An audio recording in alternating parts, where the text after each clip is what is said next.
Hi there, Amanda from Radiant Star Yoga, and today I'm talking to you about why we don't stretch. In fact, we've taken the word stretch out of our teaching vocabulary to eliminate confusion, really. And instead, we pandiculate. So after my last video, I had a lot of questions about what is pandiculation? Did I even spell it right? I would like to have known what it's all about. And one of the reasons I didn't talk about it so much then, because I was just explaining some of the things that would come up in our upcoming videos, is because pandiculation can take some time to explain, especially why we do it as opposed to stretching. So let me just explain what it is briefly. It describes the type of movement that we're doing when we're teaching somatic type movements, somatic yoga, somatics, or even when we're teaching our aerial yoga classes, which are somatic based. Pandiculation describes the way in which we consciously move. And here it is, it's three parts. So first of all, we consciously contract targeted muscle groups or muscles. Then we slowly, and that's the key word, slowly, release said muscles. And then we switch everything off and release and pause in a kind of resting phase. So if I was pandiculating these muscles here, it would look like this. Consciously choosing to contract and sense the contraction, sense the tightness or the squeezing, and then slowly release. And at the end of that range, pause.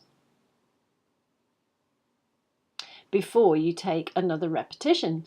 And we might do 3 repetitions of a movement, possibly 4, but not very many. And to explain why we do that and what's going on, I'll actually now talk about why we don't stretch and what's happening in a stretch. Well, first of all, let's think about why people want to stretch. Mostly it's to gain some sort of flexibility, to lengthen and release and really get those muscles that might already be tight lengthened out. So for instance, you might be sitting all day in a desk job and the hamstrings, the back of the thighs, get short and tighter. So you might want to go to yoga and do some hamstring stretches to get them lengthened out. So sometimes we're lengthening short or tight muscles. That's another reason why we might want to stretch. Now this is why we don't stretch, because what is happening in a stretch is, so let's have a look at the bicep here. If this is a muscle this is the muscle when it's lengthened, but if this was my hamstring and I've been sitting all day, then that muscle might be in this partial contraction. Now to me it might just feel like it's normal, but it feels a little bit tight. You know, it doesn't feel like I'm consciously contracting it. So if I then go to stretch it, I'm pushing against where it wants to go. I'm using force to pull on it. And within the muscles, we have like these nerve sensors called muscle spindle cells, and they relay information to the central nervous system. They talk to the central nervous system and say, hey, she's pushing and forcing too far and too quickly, and therefore the central nervous system, the information goes to the spinal column, in fact, and sends information straight to that muscle to say, contract, draw in, don't let it push too far and too quickly. And that is called the stretch reflex. So if we go into a stretch and really push into it, we have an intelligent system in our body based in the spinal column that goes, whoa, come back, come back, come back. So the very thing we're wanting to do, which is soften and lengthen, is inhibited by these messages to pull in and contract. However, what we have at the end of the muscles in the tendons that connect the muscle to the bone are something called the Golgi tendon organs. That's also an intelligent system that sends information to the central nervous system. And if we move slowly, and if we go towards that movement slowly, those nerve sensors send information, say, it's okay, guys, it's okay, she's not going to damage herself, ease off the brakes. And if we pause and soften at that edge, we might find that we can ease out a little bit more. But all of that is happening in the spinal column.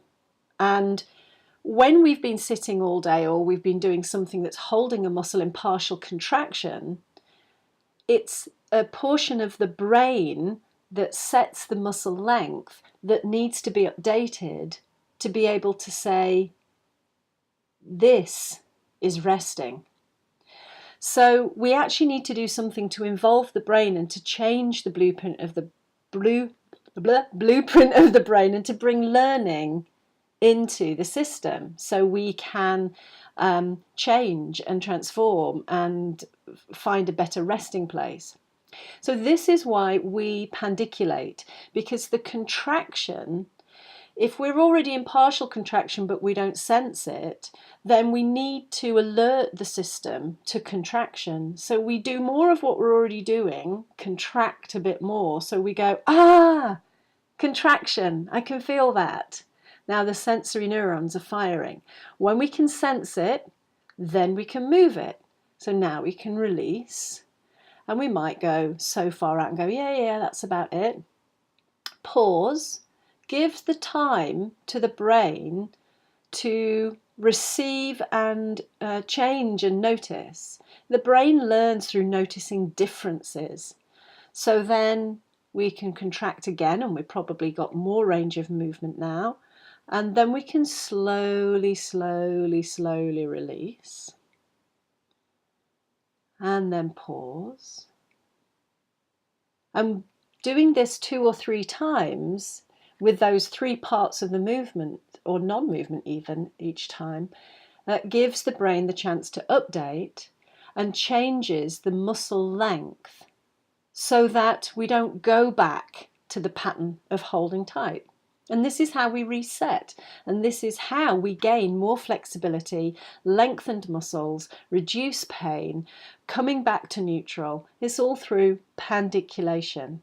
And that is why we don't stretch.